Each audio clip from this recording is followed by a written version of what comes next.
Well, this video is going to go over how to use the focused note-taking lesson Nearpod, and there are two of them. No, there are not. Just kidding. There is one long Nearpod, and you could span it over 2 days. So both of these have the same link. So I'm just making one video, and because you will just have the natural break wherever it works within your schedule and your day, but it is quite a long lesson. So let's hop in there and get to it.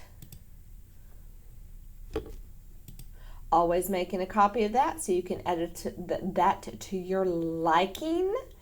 Putting in your special things if you want to do that. I left it pretty generic. So the first video, I guess I'll go through this just like a Nearpod here. I was just gonna talk you through each of them real quickly. Just so you remember, to turn your Nearpod on, you go to extensions, and then you're turning on your Nearpod app, and that it will allow you to save and go to Nearpod. Don't forget, these are best done as teacher-led, with the teacher projecting at the front of the room, and not student-paced, but I will show you where you can get that link if you want to use student-paced, for kids that move in late and things like that. What have you? Almost there. It's so exciting. So here it is. I'm going to click on live participation. Here is where you would go to click on student pace to get the student pace link. For any student doing this all by myself in your classroom. Oh, you didn't know you were going to get serenaded. So the kids go here and they put in this code. And the first thing is the video. Teacher play is the way you should do it. And continue. I'm not going to play the video for you, but I do want to tell you a little bit about what it is. It is the research behind taking and then revisiting your notes to learn from them, and why doing so helps you remember. A lot of kids will say that they forget what they've learned in class. Well, there's actually research that shows that. So this video breaks that down for them. It's a really good one, but there aren't any breaks along the way here, so it'll just go straight through. It's not really long. It's about 6 minutes. I would tell kids to write down important things or write high-level questions, whatever you want them to do to help to stay focused while they watch the video.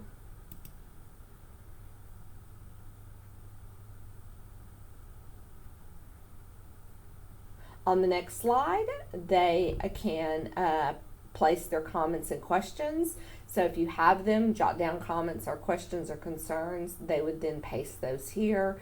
And again, this is a collaboration board, so you can have them like each other's comments or even reply. And then I like to filter to most likes, having our discussion based on the questions or comments that come to the top.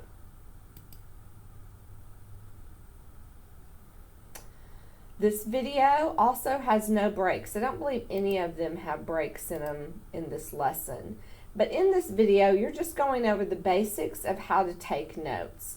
I do refer to it as taking notes online, but really it is best for kids to take those notes on paper first and then use putting them online as a way to process or a second touch of their notes, because the forgetting curve video is really going to encourage them to go back and review their notes 5 times.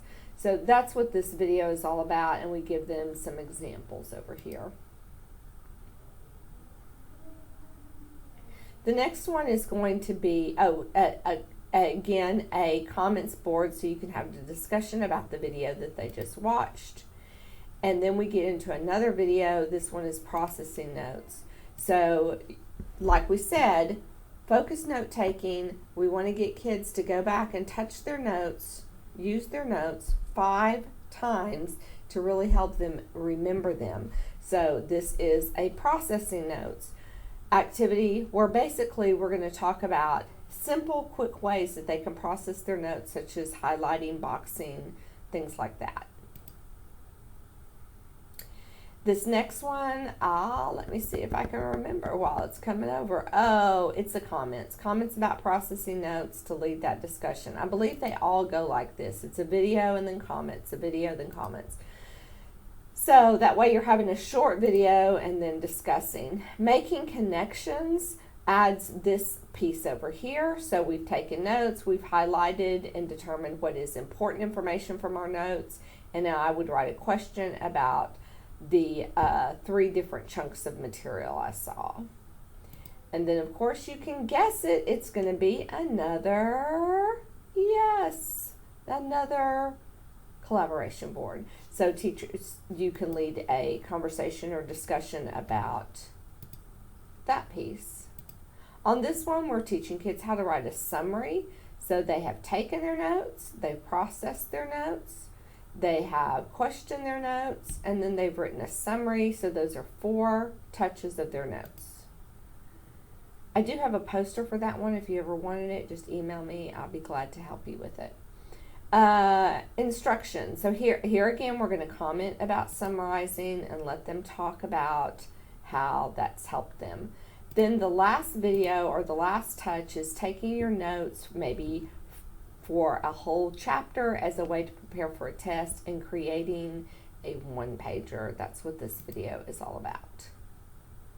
So that can be your last touch of notes. And then we have a comment section. And the reason this lesson can take long is because it's so many different videos with commenting. You could even have students take notes over the video and practice those 5 phases using the notes that they've taken over this lesson. I would encourage you to do this over a span of 2 days. That is all for this video.